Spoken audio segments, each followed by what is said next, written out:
Shakespeare, যিনি বিশ্ববিখ্যাত একজন ড্রামাটিস্ট বা প্লে রাইট, বিশ্ববিখ্যাত একজন নাট্যকার, তার ট্র্যাজেডি বা বিয়োগান্তক নাটক সেগুলো মনে রাখার একটি টেকনিক এখানে দেয়া হচ্ছে।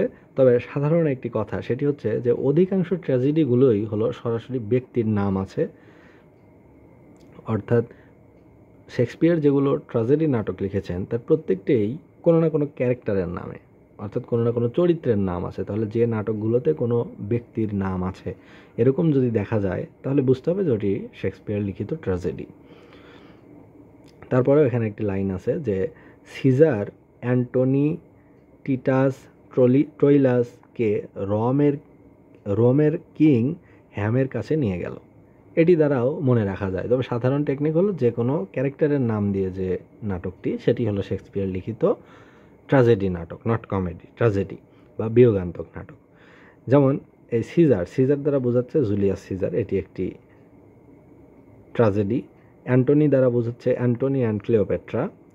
টিটাস দ্বারা বোঝাচ্ছে টিটাস অ্যান্ড্রোনিকাস। আর ট্রোইলাস দ্বারা বোঝাচ্ছে ট্রোইলাস অ্যান্ড ক্রাসিডা। আর দিয়ে বোঝাচ্ছে রোমিও অ্যান্ড জুলিয়েট।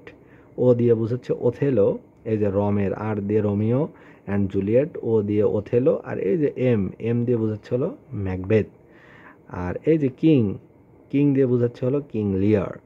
আর হ্যামের কাছে নিয়ে গেল, হ্যাম দিয়ে বোঝাচ্ছে হলো হ্যামলেট। তো প্রত্যেকটি ট্র্যাজেডি নাটকে কিন্তু কোনো না কোনো ক্যারেক্টার, সবটি ক্যারেক্টার, জুলিয়াস সিজার একটি ক্যারেক্টার, অ্যান্টনি ক্যারেক্টার, ওই দুইটাও character, Romeo Juliet character, Othello, Macbeth, King Lear, Hamlet, অর্থাৎ সবই ক্যারেক্টার। অর্থাৎ শেক্সপিয়ার লিখিত কোনো নাটকের নামে যদি কোনো ক্যারেক্টারের নাম পাওয়া যায় তাহলে বুঝতে হবে যে এটি শেক্সপিয়ার লিখিত কোনো ট্র্যাজেডি। তো এই অংশটুকু পড়া হলো মিরাকল বিসিএস ইংলিশ লিটারেচার বইটি থেকে।